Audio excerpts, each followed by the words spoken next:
आप देख रहे हैं बुलेट न्यूज इंडिया। हमारी हर खबर निर्भीक और निष्पक्ष होती है। मागे गाये तब जय गाता, जन गण मंगल दायक जय हे भारत भाग्य विधाता। जय हे जय हे जय हे जय जय जय जय हे। भारत माता की, भारत माता की, देश के शहीदों की, देश के शहीदों की, भारत माता की, भारत माता की। इसमें जो अहम रोल है हमारे शहीदों का, भारत ही समूचे विश्व में एक ऐसा देश है जहां वीरों के साथ साथ वीरांगनाओं ने भी इतिहास रचे हैं और कंधा से कंधा मिलाकर लड़ाई लड़ी है। कौन कहता है उन वीरों को जन्म देने वाली वो नारी शक्ति कमजोर है? कौन कहता है? नारी शक्ति का इस देश की आजादी में विशेष सहयोग है। नारी शक्ति किसी भी क्षेत्र में पुरुषों से कमजोर पहले से नहीं रही है। चाहे वो शास्त्रार्थ की बात हो, चाहे वो युद्ध की बात हो, चाहे वो कोई किसी भी क्षेत्र की बात हो। याज्ञवल्क्य को राजा जनक की सभा में नृत्य करने वाली वो विदुषी गार्गी देवी भी एक नारी थी जिसने याज्ञवल्क्य को नृत्य कर दिया था। गार्गी देवी के प्रश्नों का याज्ञवल्क्य के पास कोई उत्तर नहीं था। शंकराचार्य को धूल चटाने वाली अगर किसी के सामने परास्त होना पड़ा तो वो भारती देवी भी नारी ही थी जिसने शास्त्रार्थ में शंकराचार्य को धूल चटाई थी।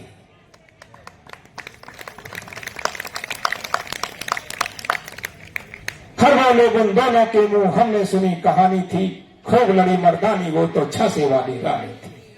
नाना के संग खेली थी और नाना के संग पढ़ती थी, बरछी तीर कटारी जिनकी परम सहेली थी। मात शक्ति का नाता हमेशा तलवारों से रहा है, बरछी तीर कटारियों से रहा है। कौन कहता है कि नारी शक्ति किसी भी क्षेत्र में पुरुषों से पीछे है? किस किस का इतिहास गिनाऊं? मीरा देवी जो सुभाष चंद्र बोस की मुंह बोली बहन थी, जो आजाद हिंद फौज की सदस्य थी। एक बार सुभाष चंद्र बोस को एक सभा को संबोधित करना था तो वहां मीरा की ड्यूटी थी और मीरा की शादी एक अंग्रेज से हुई थी, जनरंजन से। उसे पता था मीरा तेरी पत्नी है और सुभाष चंद्र बोस की सारी कमजोरियां उससे पूछ के उसने अंग्रेजों से मोटी रकम ले दी कि मैं सुभाष चंद्र बोस की हत्या कर दूंगा।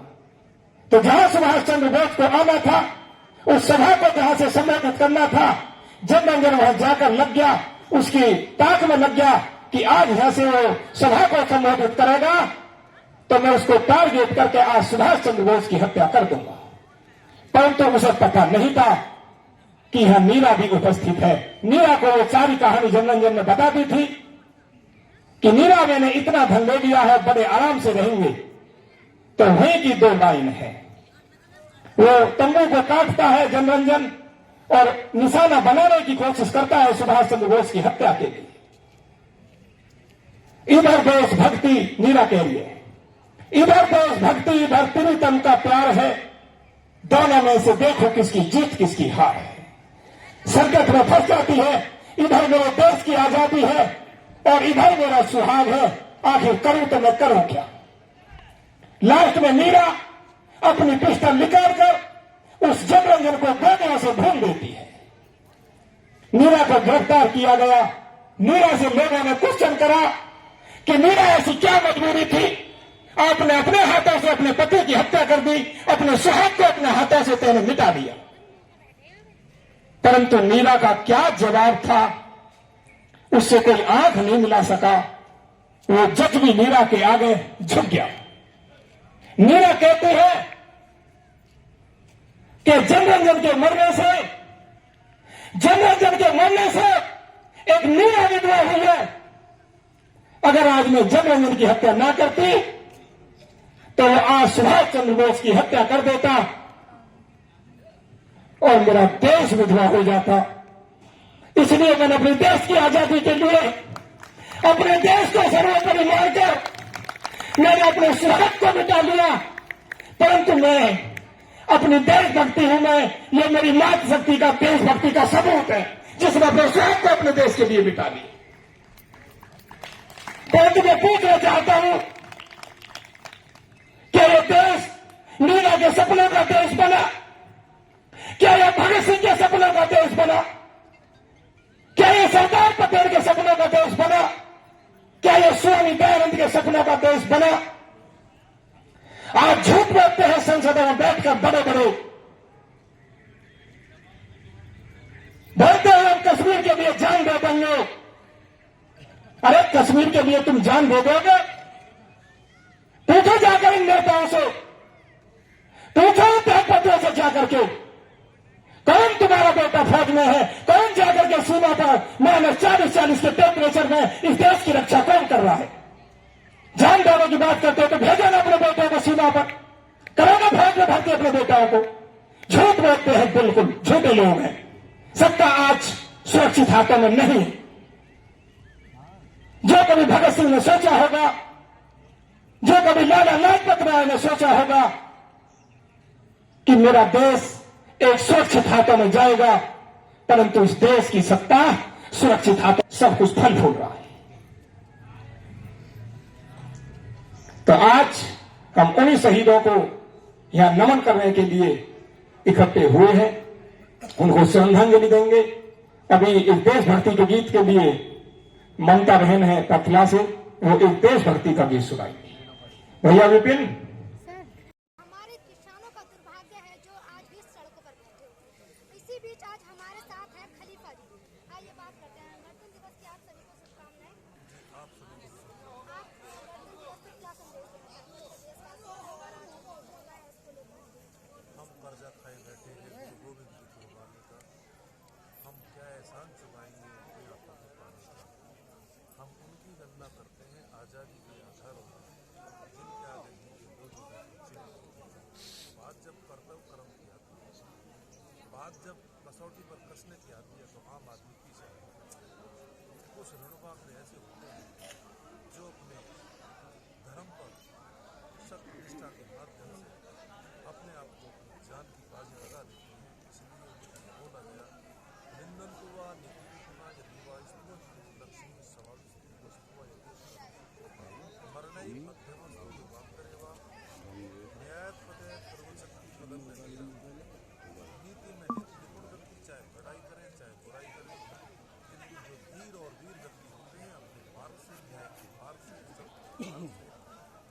धर्म के मार्ग से कभी भी तस्मस नहीं होते। तो मैं अपने रणबांकों को उसी श्रेणी में खड़ा करता हूँ और मैं उनकी मंदी दाद देता हूँ, माओ को सलाम करता हूँ। निश्चित तौर पर जिन्होंने मेरे भारत की आज़ादी का सूरज दिखाया, गुलामी का अंधकार दूर किया, मैं उनको नतमस्तक और झुकता हूँ। और निश्चित तौर पर तभी मैं आगे बढ़ूंगा। चांदी को लगा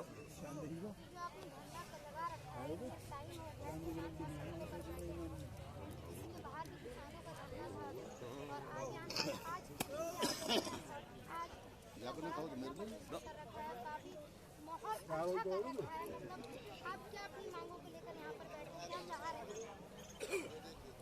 मैं पहले ही बताया, मैंने उन लोगों से गुजर ली हुई है जो लोग घर से जाकर लौट कर पाए।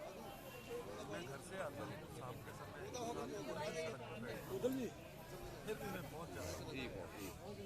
मेरी ऊर्जा वहाँ से मिलती है। मैं वहाँ से अपनी ऊर्जा को लेकर और इन दुष्टों के खिलाफ, दानवों के खिलाफ, देवताओं के खिलाफ लड़ाई लड़ता हूँ। नेता की लड़ाई में भारतीय किसान परिषद, नोएडा प्राधिकरण और एनटीपीसी के खिलाफ लड़ाई। सच में सच की लड़ाई है और इसकी जितना भी हो जाए, जितना बन पड़े उतना ही कम है। यही हमारा कर्तव्य है, यही हमारा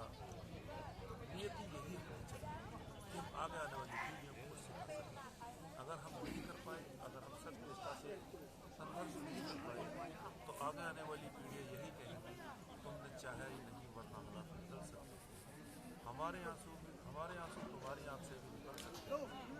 तुम ठहरे रहे झील के पानी की तरह, नदी बनती तो बहुत दूर निकल सकती है। अपने बच्चों के हक की लड़ाई लड़ रहे हैं, उनके हित की लड़ाई लड़ रहे हैं, वो परेशान ना हो। हम ही सड़क पर बैठ कर आज हम जानते हैं कि हमारे साथ में क्या हुआ है, किस तरह हमारी जमीन जायदाद देने की, कैसे हमारे घरों पर इन्होंने अपना अधिकार जमा लिया। आगे आने वाली पीढ़ी को शायद वो भाव ना मालूम हो। मेरे साथ लोग सब बैठे हुए कोई सुनवाई नहीं। शासन आजकल मानवता से रहित हो गई है और बाजारवाद आ गया है। वो परिवार खत्म हो गया है। हम कहते थे वसुधैव कुटुंबकम, वो सब खत्म है।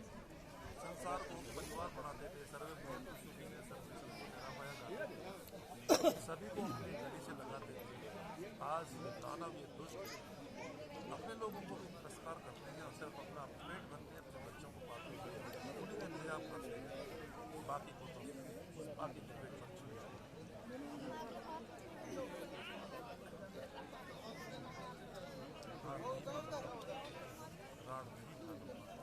काल के कपाल